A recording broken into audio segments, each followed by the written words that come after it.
1 week, the Tour de France has exhibited pain and joy. The high Alps of Stage 8 left the peloton in shambles. Michael Rasmussen did what he does best, climb. And climb he did, blowing away the rest of the field and riding himself into yellow. It was a phenomenal battle to the finish, as those with their hearts set on the maillot jaune showed themselves at last. Throughout the race, we've seen the good, the bad, and the ugly of Alexander Vinokourov, the drive of Alejandro Valverde, and the plan of Levi Leipheimer. But all have their work set out for them to try and finish on the podium in Paris.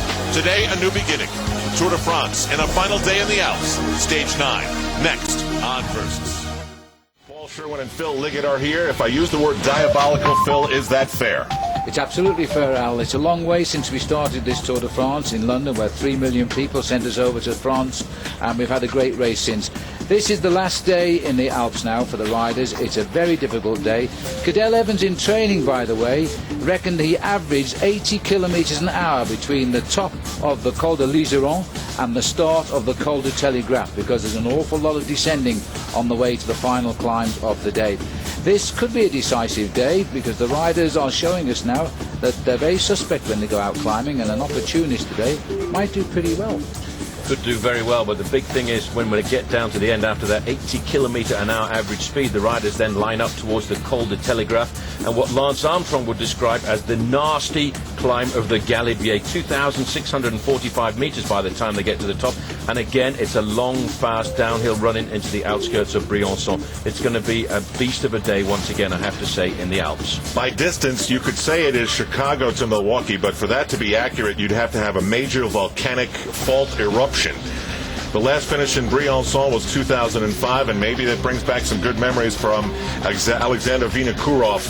We'll see what happens. Are going to explode when they get to the final kilometre. They're at 3 to go. Jose Ivan Gutierrez is on the front, setting the pace for his man Alejandro Valverde, but Jaroslav Popovic is still very keen to keep the pressure nice and high. They can see they've got themselves a big advantage. I think they've left it too late, but they're banking on the fact, and that's why they're keeping the pressure on here, that Soler in front has a hard time when he hits that steep climb up to the finish. They will not give up. The Baker's dozen, 13 riders chasing one man.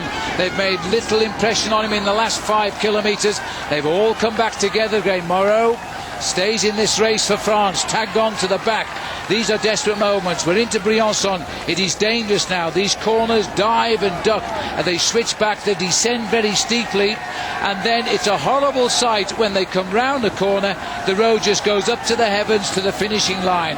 2 kilometres to go for the chasers. Well, he's it's looking for coming one. down. It's 50 seconds, 48 seconds, and he's now inside the streets of Briançon. But that wall you were talking about, Phil, when you see it in front of you, when you've led the race, that's it. This is it. Wait for it. He sees the kilometre. He sees the wall. They can't take it away from him now. Surely he's got to find those climbing legs just one more time. Well, they're stopping the cars behind the lone leader now, Phil. They're emptying the gap, so nobody is in there at all. I want to will this man on. I want him to win the race this afternoon. There's the French president witnessing a magical battle here in the Alps this afternoon. But this is the big move now. This is Jaroslav Popovic has gone again.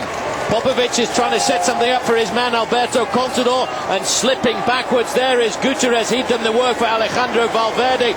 Leipheimer is in a little bit of difficulty at the back here with the acceleration of his own teammates. Well, they've got to get rid of all those motorbikes out of that gap now. They've got to give the kid a chance up front.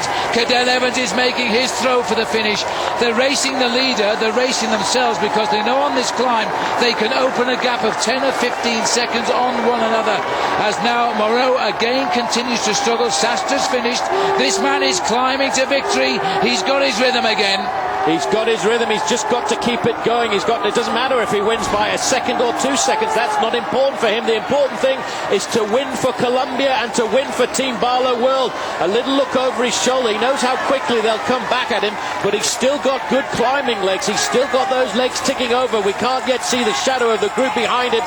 And surely, Phil, shortly, this man is going to smile. Surely he's going to get the win inside of the final kilometre. Evans now is seriously looking, and Rasmussen Rasmussen has taken over the pacemaking up the front. Rasmussen, the yellow jerseys, come through a day today. A few shocks, but still a very solid leader at the top.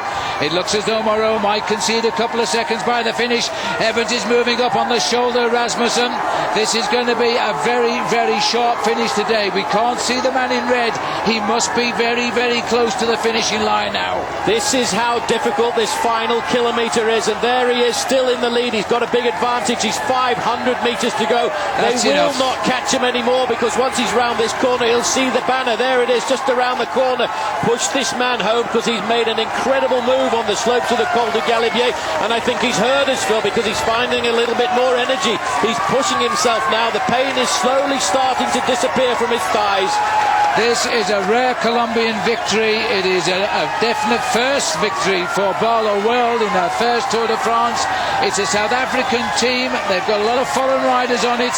But now this man who flew around everybody, having been sixth over the top of the Telegraph, wiped them out on the Galibier and somehow held them all off on what has been a tremendous race from the top of the Galibier to the top of this little climb in Briançon.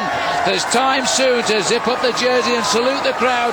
They won't stop him now. He has got the win. I can't think of his name. Juan Mauricio Sola Hernandez has won the stage.